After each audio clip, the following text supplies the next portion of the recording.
Hey everybody, it's Kristin Smedley with Thriving Blind, and I am here with my new buddy because we were talking away before we even went live or hit record on here, so that's when I know it's going to be a super fun chat.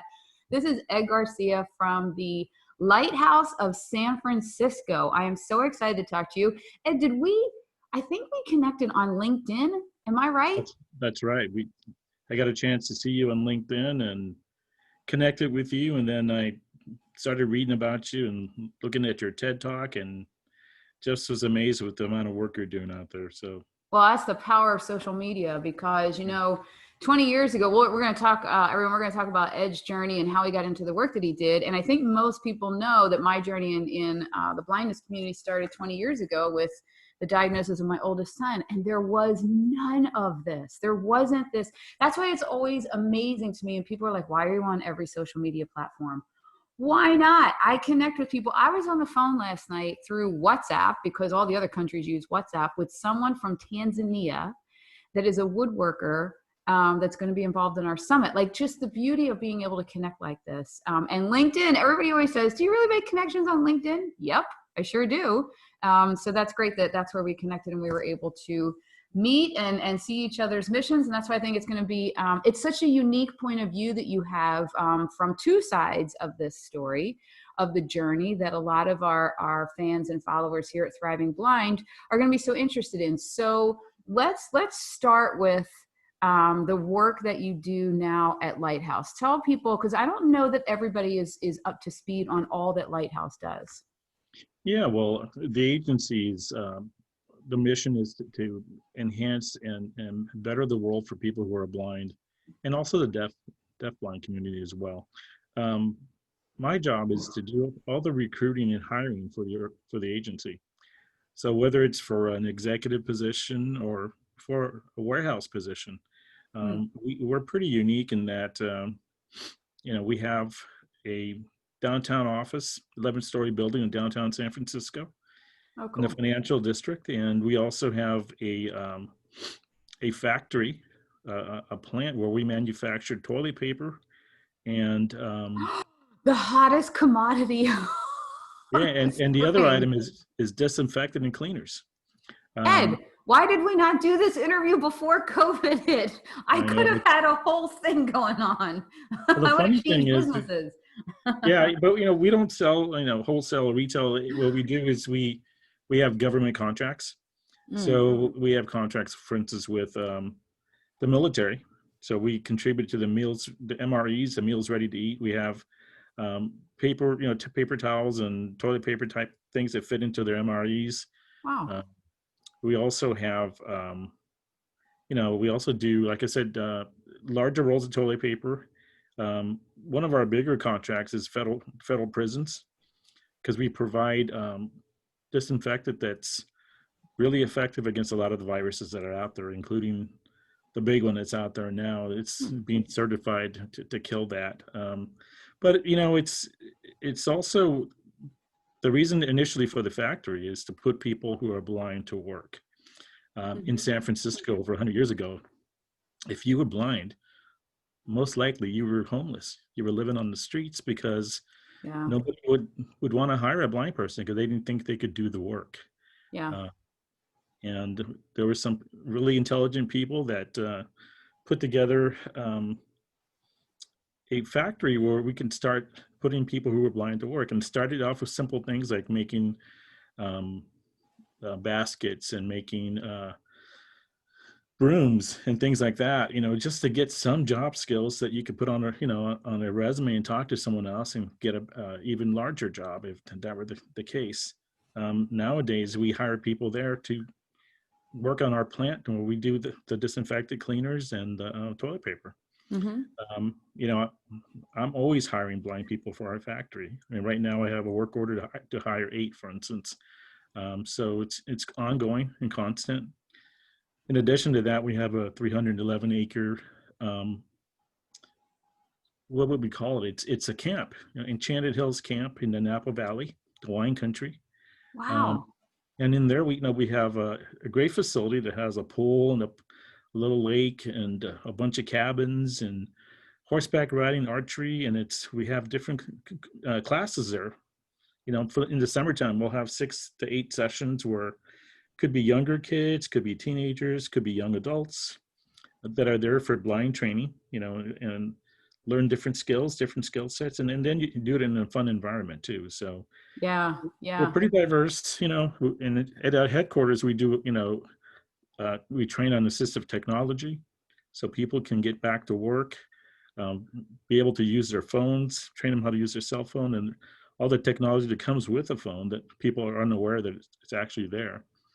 And we do a lot of things like that. We do training on how to survive in your home.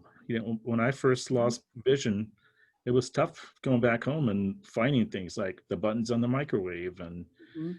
making it up and down the stairs and learning to walk with a white cane, all that stuff that we teach.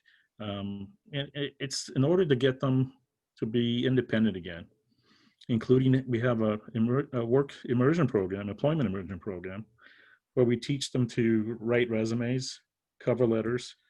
We train them on how to interview, Hmm. and we help place them in jobs. So it's really rewarding. I feel like I'm paying back.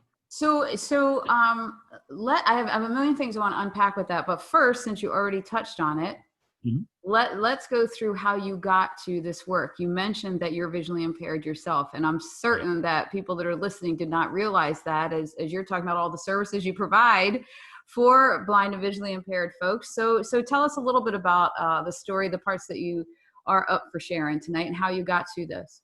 Well, I mean, I had a career that was 20, 25 years at the point where I lost some vision. I started off in call centers, Hmm. as a call center worker, and I excelled really well. I was always very successful. Um, Worked my way from supervisor to manager to senior manager to director to VP over the years. I helped build call centers for banks and medical device companies. And one thing that was a common theme for me was recruiting. I was Hmm. always good at interviewing people, building relationships. And so when vision loss became an issue, those skills I'd never lost. And I was Mhm. able to bring those with me. Um, when I first lost vision, I was wondering how I was going to get back to work. Yeah. And I tried my first job back. I had a boss who told me that, I don't think you're going to be able to do this. And I was running a veterinary clinic and running it pretty successfully. Hmm. And I continued to do that. And I found, new ways of getting things done. But they didn't feel it was safe. And they said I couldn't do this, right? So I took it upon myself to talk to people. And someone mentioned I should talk to an occupational therapist. And I did that. Um, they helped me a little bit. The best help they gave me is they referred me to Department of Rehabilitation. Hmm. And the DOR set me up with some services at the Lighthouse for the Blind and another place called the Vista Center. But before they did that, the really encouraging part was my counselor at the DOR was a woman who totally understood what it was to be blind, not because she was blind, but her husband was blind. Oh, okay. And her husband was a computer programmer. And I was wondering to myself, how can somebody who's blind be a computer programmer? Yeah. And she introduced me to various different tools and different software and hardware that is available out there to make you successful. You Hmm. just got to do the work to learn it and be willing to admit to yourself that you need a little bit of help and go out there and get it. But that was instrumental for me, Yeah. hearing that story. And then I said, I can do this. And went through the process of getting the skills. I was hesitant at first. The first time I had a white cane walking on the streets, and relying on sound and the feeling of the sidewalk, and it was quite scary at first, but you learn to do it, and Yeah. you start telling yourself, I can do anything anybody else can do. I just do it differently.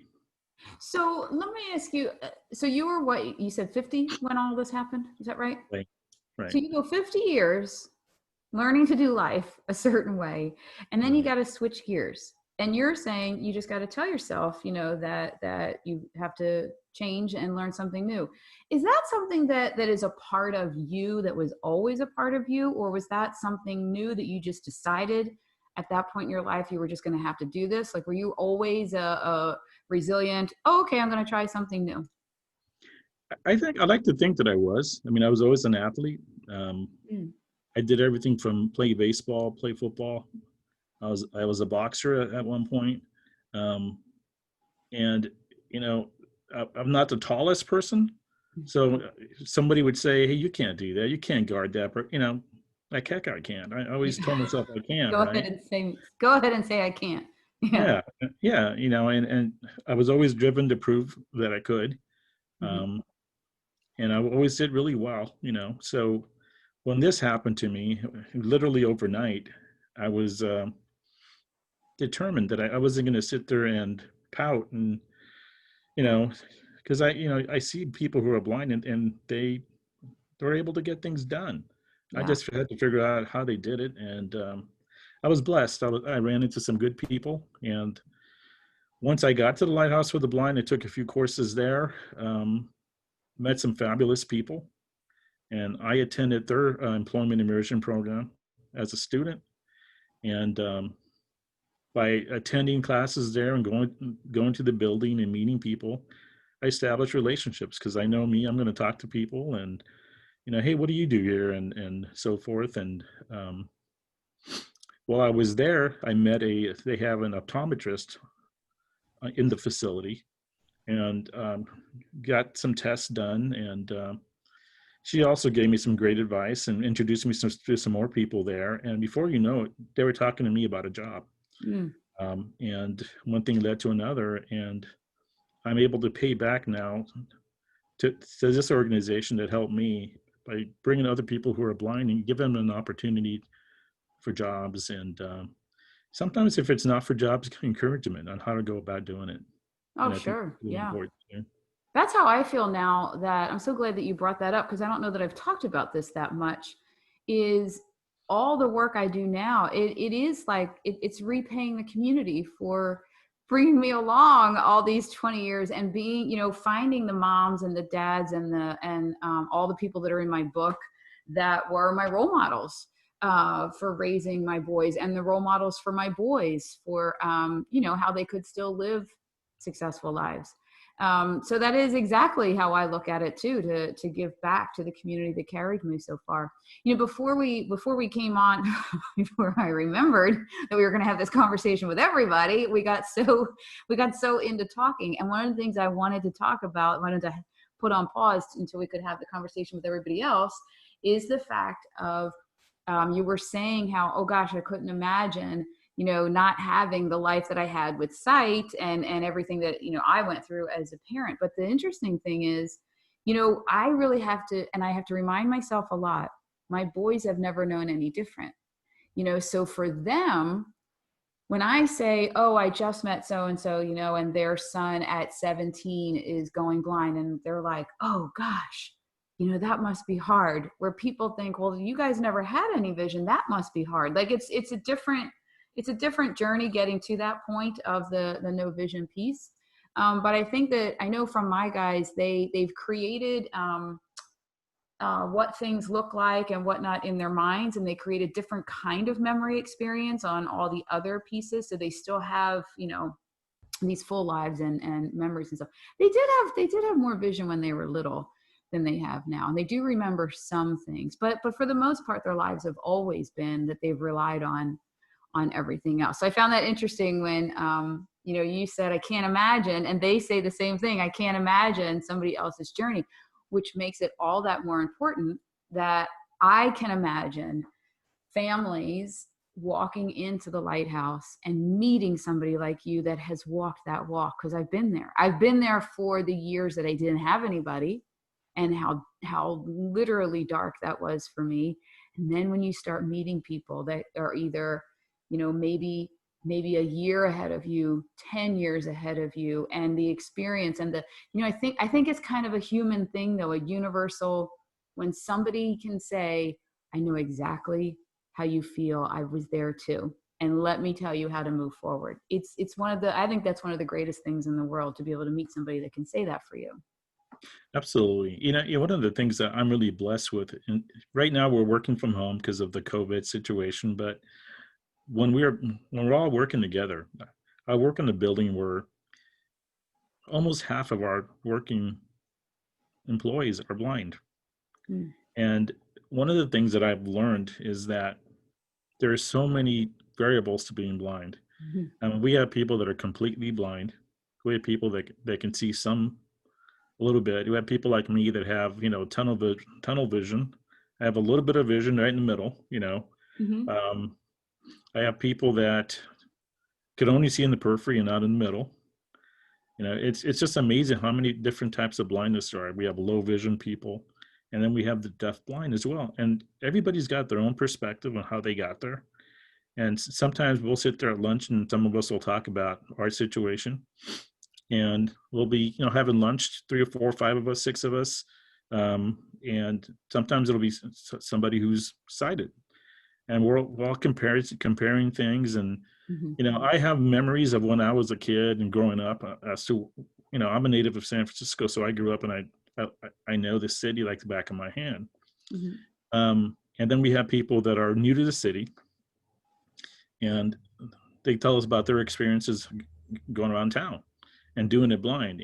How do you get around? And we take the subway, we do this, we take the buses, and we go to museums, and we go to the ball games, and it's just fascinating to me, everybody's experiences. Yeah. But the one thing is that you can't be afraid to step out there and do that and experience things and learn how to do things. And that's why I'm always fascinated with young kids who are born that way, that they don't see another way because that's what they're used to.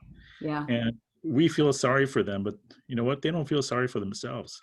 Yeah. They, That they was go out my, there and make things happen. that was the moment I realized that Michael was 3.5. And I Right. thought, this kid doesn't care. What is the matter with me? And, Right. I realized that was actually, people, and for a long time until this year, I was always, billing that as my biggest moment as a mom of blind kids. It was actually my biggest moment as a mom, because I realized I'm a very slow learner. I'm a heck of a lot of fun, but I'm disorganized and a slow learner. I'm just going to put it out in the universe. And 19 years it took for me to realize, I guess because now my kids are 20, 17, and 16, that was so powerful as a mom, because I took all of my own dreams that I wanted to force them into, that just was removed from the picture because of the whole blindness thing, which was the greatest gift to them and to me, for not being frustrated and be able to just go, wow, I have no idea what you're going to be able to do, but you let me know what you need and I'm going to go find it for you. And that's kind of how I just fell through this whole thing. And then watching what they do, including my sighted daughter, and you were talking before we came on, you said, you coached your kids in sports and all. Carissa is a sports all over the place, right? And we were soccer forever. I was soccer my whole life, and she soccer. I had her meet Carly Lloyd. I mean, I was planning this soccer life, and then she goes, I don't like the soccer club anymore. I'm going to field hockey. I was like, my arms around her legs wouldn't let her walk on the field hockey field. No, we had a soccer dream, and I had to do it again. I had to say, oh my gosh, I'm devastated, because that was my dream for her. Just like with Michael and Mitchell, my dreams for them were extinguished. And we need to let them follow their own dreams. And that was one of the biggest gifts in this blindness journey, that Michael and Mitchell got to experience that very early on, that mom shut up about her dreams and let them follow their own. Yeah. And I give you credit for that. I think that's says wonders about you too. Cause as a coach, I was always exposed to the parents who were living vicariously through their kids. Some of them healthy, some of them not so healthy. But I always appreciated families that get involved with their children, and in sports. I always feel bad, like on Mother's Day, there's always the one kid whose parents never come to the game. And we would always prepare a bucket of roses, and middle of the game we'd call timeout, and we'd have the kids run out to the outfield to the fences and hand their mom a rose. And it was always sad when there was kids whose mom wasn't there. Yeah. It's not that they were dead or anything like that. It's just that it wasn't a big deal for them to be active in their kids' lives. They didn't want them playing baseball or soccer was an opportunity for them to go and do their own thing while the kid was gone for 2 hours, Yeah. instead of being there in the stands and cheering them on. And which I think is really a blessing, because I remember that with my dad, and I sure did that with my son. And now that he's got a little girl, he wants to do the same thing for her. So Yeah, I guess my parents were always on the sidelines, and I mean, I've designed a life that I can, work all night if I have to, writing books and stuff and doing this stuff, and then be at all of their games. And I always joke that Carissa chooses sports that I'm terrible at or don't understand, so I can't yell anything. I got nothing. I just am like, you're amazing. I don't know how you do this, I'm like, is that why you're choosing these? But I will say one thing to that point is, for as long as I could, with schedules and having 3 kids, because the boys were so involved in sports as well as Carissa, I had them go to each other's games to cheer for each other. And now, now it's like, it's nearly impossible. It became almost impossible a couple of years ago when they're all in different directions and whatnot.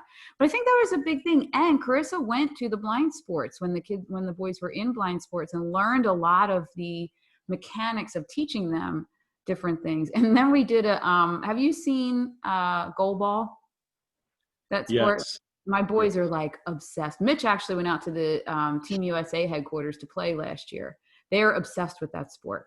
And for all of you watching, I'll put a link to it from YouTube in the comments, but you can go Google, or you can go search on YouTube, goal ball. It's GOAL ball, all one word. And I actually made a goal ball court in our elementary school gym, and had my daughter and her elite soccer team, when she was playing, come and play against Michael and Mitchell and some of the blind kids in the area that were good at it.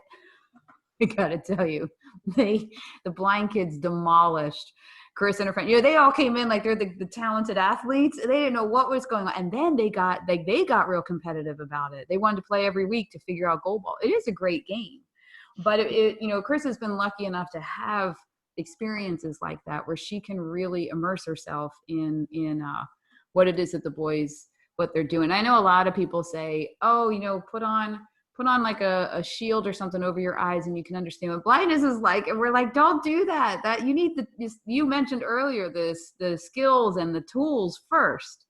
Learn how to use all that, right? Right, because if you do that on your own, I mean, I think sometimes I do see that where somebody says, oh, put on some blindfolds and get a little taste of what we experience. Yeah, but you know what? It's not really safe to put them out there. And you haven't had any definitely training. So then you think, wow, exactly. this really does stink. Well, I mean, it does at first, until, like you said, you get the tools and the training, and, and you acclimate yourself, and then you're okay. Yeah, it's funny because I haven't played goal ball, but I've seen it. And I know some of the folks in our agency have played at various different levels. And it looks like some of them are really gung-ho, and it's like, well, they can wing that ball at you. yeah. My boys have gone to different sports camps for the blind, and the one that they go to out here in Philly every year, it's hilarious because they'll put the 2 of them against each other, and everybody apparently just stands and watches the brothers like try to kill each other with the goal ball. Sibling rivalry. Yes. Yeah, that is amazing to me. I really commend them, and commend the parents, because at first it must have been scary to watch them the very first couple times, but you know what? You got to let them go out there and experience life, and get the skills that they need to be independent. And I think that's what we're always looking for here, is that they gain a level of independence, that they can do things for themselves and have confidence and get out there and do things. Because one of our biggest goals is to get more people employed that are blind. I think the stats are like 70% are unemployed in the blind community. And we have this woman that works for us, Serena Olson. She runs this organization, part of the organization called 30% and Growing. And they meet on a regular basis at various different places around the Bay Area, and we'll get back to this when things get back to normal, but sometimes they'll meet like at a pub across the bay, and then they'll meet at a school in San Francisco, or all around the bay, so people from around the Bay Area get a chance to go. And and I'm starting to attend those things so I can meet people who are blind and looking for work and kind Hmm. of recruit them, so there's so much out there, there's so much opportunity Yeah. to do things together. And one of the other best things that I was given advice on was to be a part of the blind community. Don't just go to the Lighthouse for services, but meet people, get involved in some of the clubs and activities that happen. Um, and then when you get to know people in that community, you're a part of it, and you get knowledge from different people who have been through things that you're just thinking about, and they've already done it, and they can kind of give you a little bit of guidance on how to do things and where to go. And Yeah. it's amazing to me. There's so much opportunity out there for people who are blind now as opposed to 100 years ago. I'll tell you what, you really struck a big one with me with being in the blind community, because this was another one of those moments as a mom. I thought, why didn't I do this sooner? When I saw, especially my Michael, Mitchell is kind of like, he's my middle child that's like, you don't like me, I don't care. Like I would say to him, hey, Mitch, what you're doing, like sighted people look at you weird when you're like, don't do that. And he would go, I don't care. His Michael would go, oh, thank you so much for letting me know. And he would stop, right? Mitch is just like Mitchell. But so he's kind of, in his comfort zone wherever he is. But Michael is more, he worries about other people, and he wants to make sure he's doing the right thing. And he's my firstborn and overachiever. I watched him the first time that he was at a blind sports thing in Philly. He was probably 7, maybe 6. And when he started talking to, I don't know why he didn't like compute in his head that they were all going to be blind like him, all of these kids. And he's talking to these kids, and then all of a sudden he's figuring out that they're all blind just like him. And they were talking about things with like, I was like, you can't make fun of sighted people. That's not nice. Like they started going down that path of, oh, how about when people talk loud to you? And how about those kinds of things? And I watched his shoulders completely relax. And I had not seen in all of his, few years on this planet, him just be 100% comfortable and completely relaxed. And I thought, oh my gosh. And it was because, and I asked him later, he's like, Mom, when I'm with blind kids, I don't have to do any explaining. I don't have to, like, there's just all that extra effort. There's none of it. I get to just be. Isn't that an amazing thing? I learned about this word called ableism, and someone explained it to me about, people that sometimes they're trying to help, but they're doing extra things that you don't really need. That sometimes could be kind of embarrassing. And, like typical example, it happens to me because I take a subway to work every day. And it's not unusual for somebody, the last week we were back in March when we were commuting to work, this woman comes up to me and I'm getting out of the elevator to get on the platform, and she grabs my arm and she starts leading me. And I'm like, excuse me, I appreciate you're trying to help, but I'm quite capable. I do this every single day. Yeah. And she's, oh, no, let me help you. And she literally, walked me to the train and, helped me to my seat. I was embarrassed. It's like, I'm perfectly capable. Thank you. Yeah. And I know she was trying to be helpful, but, that is, I always tell people that are not blind, if you want to help, you see a blind person, you want to help them, ask first, Yes. would you like me to help you? As opposed to just grabbing them by the arm. And, when I got there, she literally went out of her way. She got out of this at the stop that I'm sure wasn't her stop. And she walked me through the parking lot. And I couldn't get her to stop. I really couldn't. But, I was telling some of my coworkers that, and most of them are blind, and they were just laughing, it was quite the hoot. We were all laughing about it. They were telling me their stories, but it comes out of people wanting to help. But Yeah, it's from a good place, but it's that whole, what did you say? I've been hearing this word just this week, ableism. Ableism. Yeah, we actually took a class on everybody in the organization so we can all learn about it. And it's how, learning to talk about things in a way that's, I guess, I hate to say the word politically correct, but it's that way. And it's also knowing what not to say. I mean, I run into, you know, at our facility, we'll have people who are deaf blind. They come in, Mhm. and we have services for them, and we got special people that's what they do, and they work with these folks, and it's a different culture, and you Yeah. gotta learn how they communicate with each other. I want to learn sign language so I can be a little more helpful in that area, but it's amazing to me how helpful they are to one another, but they always ask for permission first, and I think that's important. You know, It's, I feel like that is the message that we should be spreading out there, because I'm thinking, as you're talking about this whole issue, I'm thinking about Twitter. And on Twitter, there are people that lose their minds over this, and it gets retweeted. And then people are all just kind of saying, stop doing that. When I know that people are really, I mean, it does come from a place of empathy and trying to be helpful. And I guess if more of we put the message out there for people to ask first, it's that simple. Ask first. it is. Do Yeah, you and need it's some help? No. let the person tell you if they do need help or not. You know, a common thing that'll happen to me is, I'll be up on downtown San Francisco on Market Street, and somebody will say, "Do you need help with directions? Do you need, where are you Mhm. going?" And I appreciate that. If I did need help, I would take advantage of it. But I normally say, "Well, Yeah. thanks for asking, but I'm quite comfortable. I know where I'm going, and I'm here every day." Yeah. You know, and that's Wait, usually okay. I have a funny story that's really fast.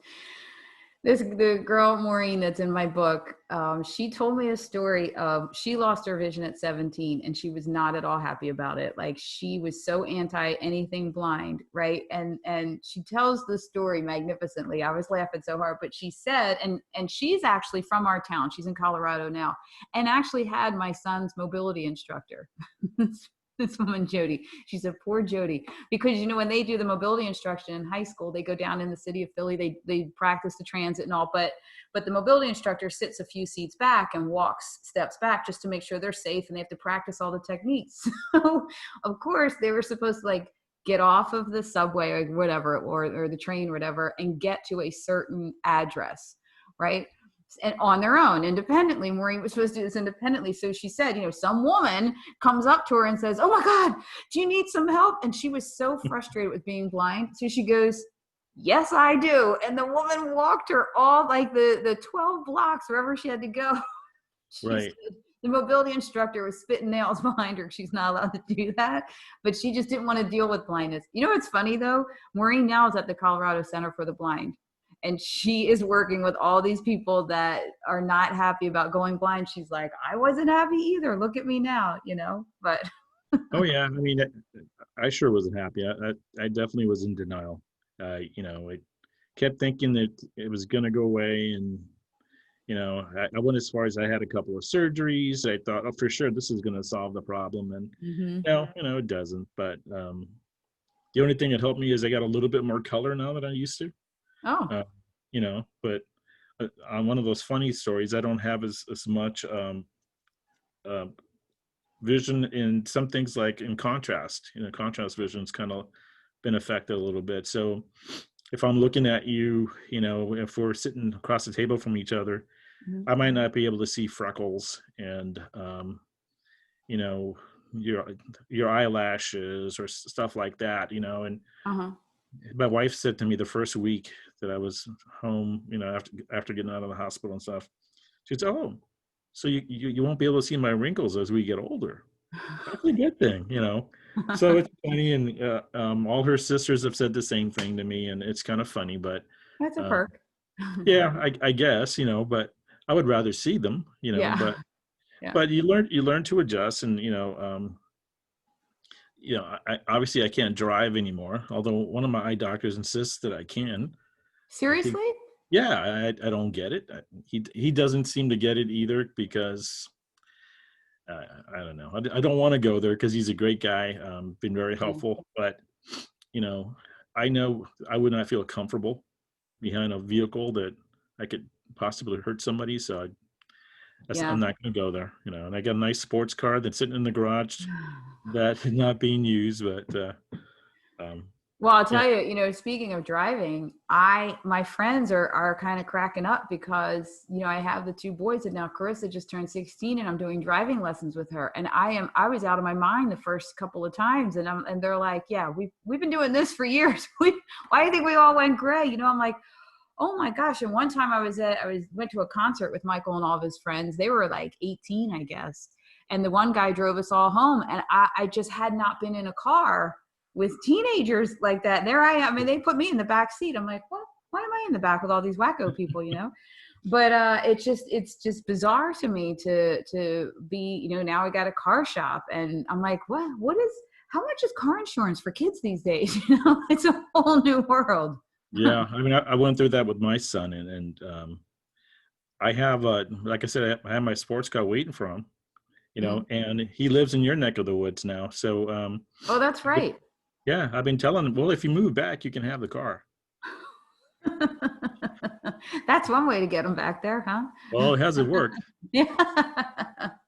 It's been almost 6 years now. It hasn't worked. So he This likes, is he great. I likes. can't believe how long we've been chatting. I could chat with you all night. One thing I wanted to make sure, and I made notes to make sure that we talk about, because I knew I would get off on fun tangents with you, is what would you say to like the first couple of things off the top of your head, somebody that's losing their vision, or I do get a lot of calls from parents whose teenagers are suddenly in vision loss, and they start hitting that depression and lives are over, and a lot with adults also.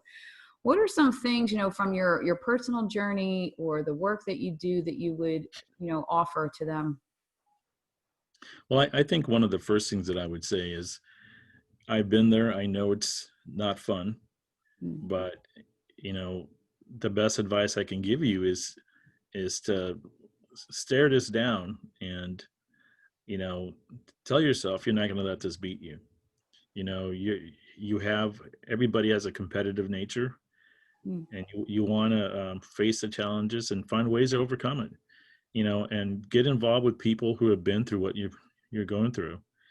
They can help walk you through things, and places like the Lighthouse for the Blind offer services that helps you get comfortable with your everyday life, things around the house, things about traveling around the city and so forth, um, and then also skills on how to get back to work and how to be effective at work. And you know what? Once you have that, you're going to have the self-confidence you need to be independent. um, you know it's not fun to lose your sight, but it's not the end of the world, and you Yeah. can live a very full life. You just have to get to the point where you accept it and you look for ways to move on, and that's the best advice I could give someone.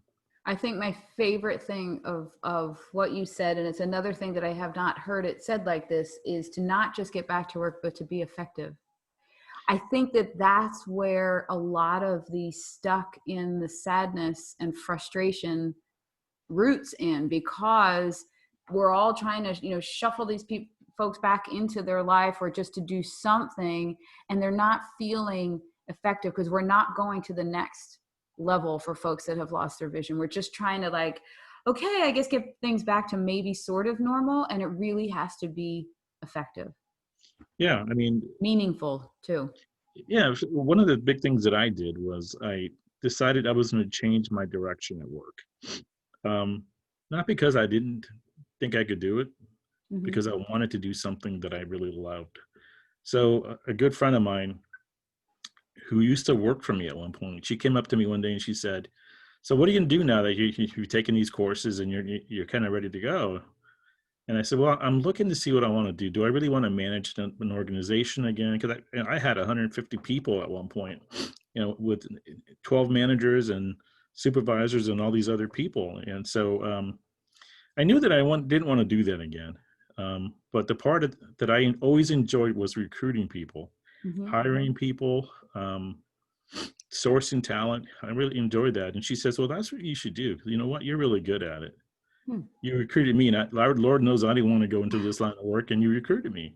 And I said, "I'm going to give that some thought." And sure enough, that's something that I always really enjoyed. Probably the most about any job is bringing in the talent and Wow.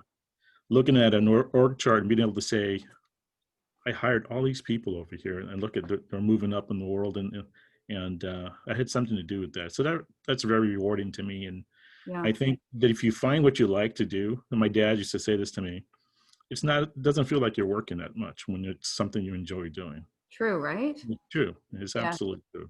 You know what? You're the second person in about a week and a half that said that you looked at. It was Morton from Lego that told me the same thing. He looked at this, at losing his vision, as an opportunity to try something new that he always wanted to do, or where did he really want to go with his life? And you guys are the first two people that I've heard say something like that. That and you know what's interesting too? Maybe it's just I'm cluing into this. I do so much work in resilience now with everything that's happened in this world and trying to get people through all these struggles.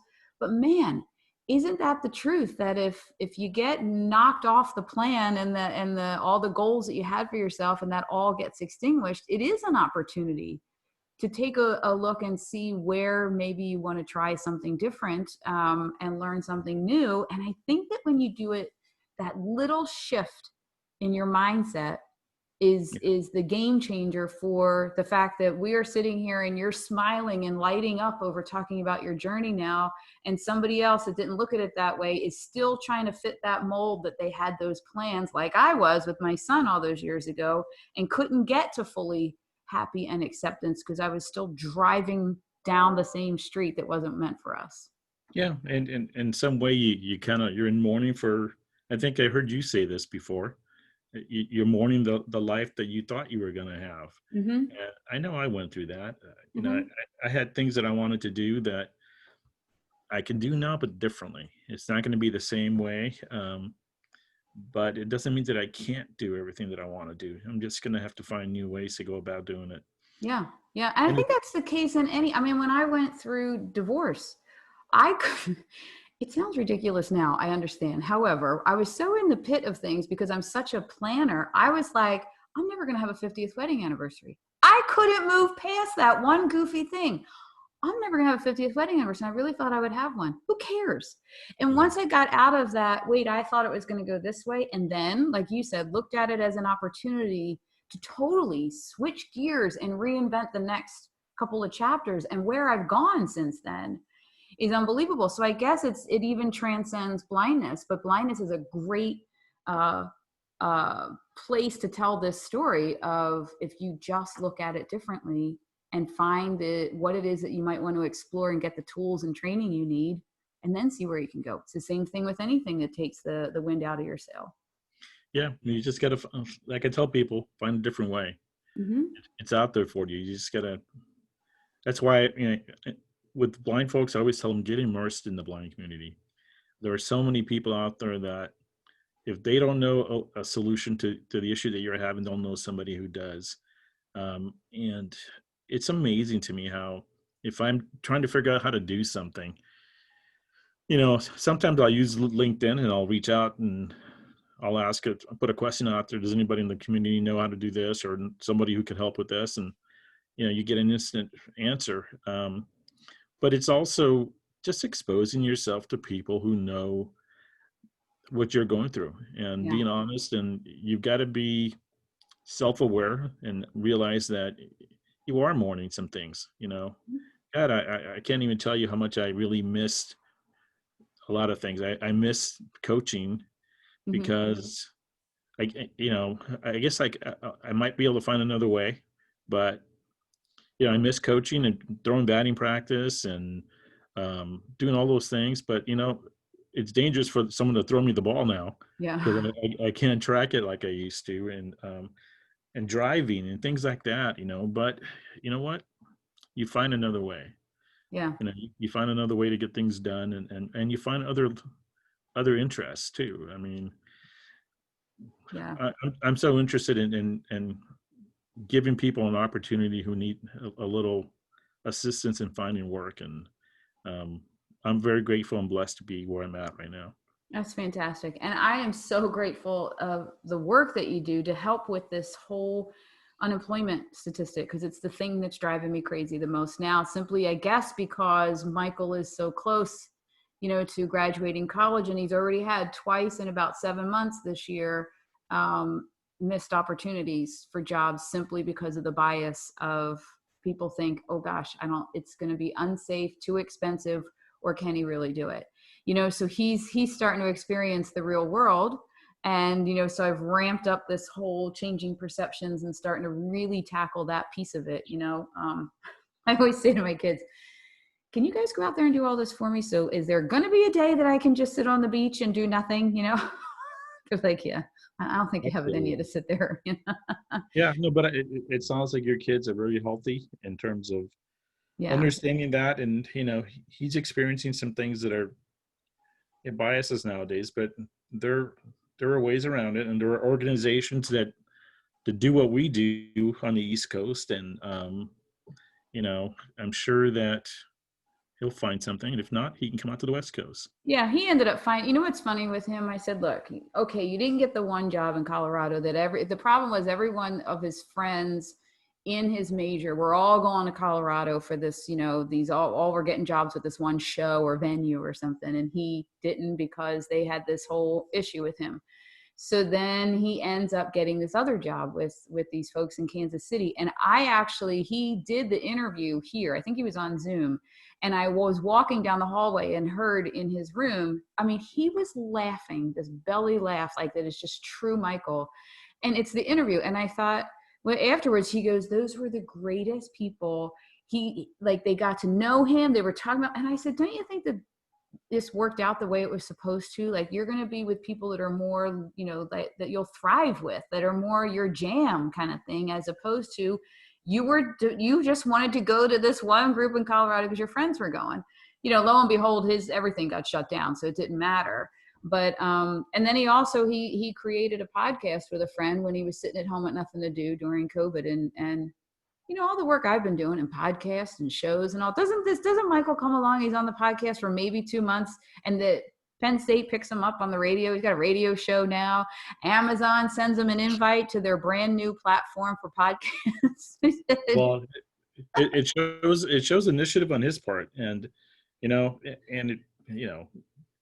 having a good example that you provided him, and he picked up on some of that. And that, as a parent, do you take pride when your kid, someday, like my son 2 or 3 times in the last year said to me, now I know why you were saying those things, Dad. And it makes sense now, and it's really rewarding when it happens, because although the teenage years were tough, Yeah. Yeah. But, and I try to, I know that initial stuff stings. I know the diagnosis stings. I know the getting shot down for the job stings. That's what I say to my kids. But I said to Michael, his whole life, he's had to figure something else out. When it didn't work, he had to figure something else out. And when he didn't get that job in Colorado with all of his friends, I'm like, you got to figure something else out. And then the pandemic, figure something else out. And then a lot of times it's better. Sometimes it isn't, but a lot of times it's better. So he's loving life now as the big radio guy and all this stuff up at Penn State. We got some comments here on, Eric Hartman. I don't know if you guys, I should connect both of you. Eric is in Louisiana, and he's hilarious. He says, you've given them the gift to reach beyond their comfort zone. Oh, that's awesome. Thanks, Eric. So anyway, I know I feel like I keep wrapping this up, that I keep wanting to talk to you, but wait, the one other question I had was, I want to make sure everybody knows that there are lighthouse programs all over the country, right? Yeah. We're not affiliated per se. We're all independent. But they all have very similar missions, and that's to help people who are blind. Of course, I'm really familiar with ours because that's where I work, but I have had a chance to meet a lot of people around the country that do similar work, and it's all intended to make people that are blind comfortable and accept their situation and then move forward with it, and be able to make something out of their lives out of a period where they didn't think they could. And I know I went through that. I got to be honest, I don't know how I thought I was going to be able to do things, and I still wanted to be a good example for my son, and for any grandkids that were coming, and I wanted my wife to be proud of me. Stuff like that you just can't help, especially when you're competitive.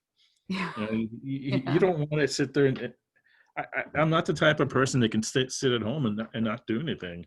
I'd be Right. like a tiger in a cage, pacing back and forth. It's just it's just the type of thing where you got to take advantage of the opportunities that are out there, and they're out there. You got to seek them out. I love that. That's a perfect thing to end on.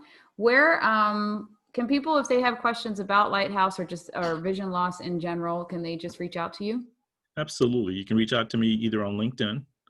I'm out there, Ed Garcia on LinkedIn, or you can contact me at my email address, which I'll provide. It's egarcia@lighthouse-sf.org. All right. And I'll put that in the comments too of this. This has been such a great conversation, Ed. I'm so happy that we connected and that you were able to come on tonight and share your story and the work that you guys do, because this Lighthouse is not a resource that I have been able to share a lot because I hadn't known as much about it. And now I feel like I know so much and I can talk much better about it. So I appreciate that. And I appreciate all your work. Yeah, I appreciate being on with you. And like I said, I find your story and your family story to be inspirational. And like I said, it's always good to meet people who are in the same line of work in different ways, but we're all out to help people who are blind and disabled, and we want them to have better lives. Yes. Awesome. All right, everybody. Thanks for tuning in tonight. If you still need information on the summit that's coming, put your message in the comments or email thrivingblind@gmail.com. I'll put the links in the comments here, and you can also email me and I can get you more info, and we will see you next time. Thanks so much.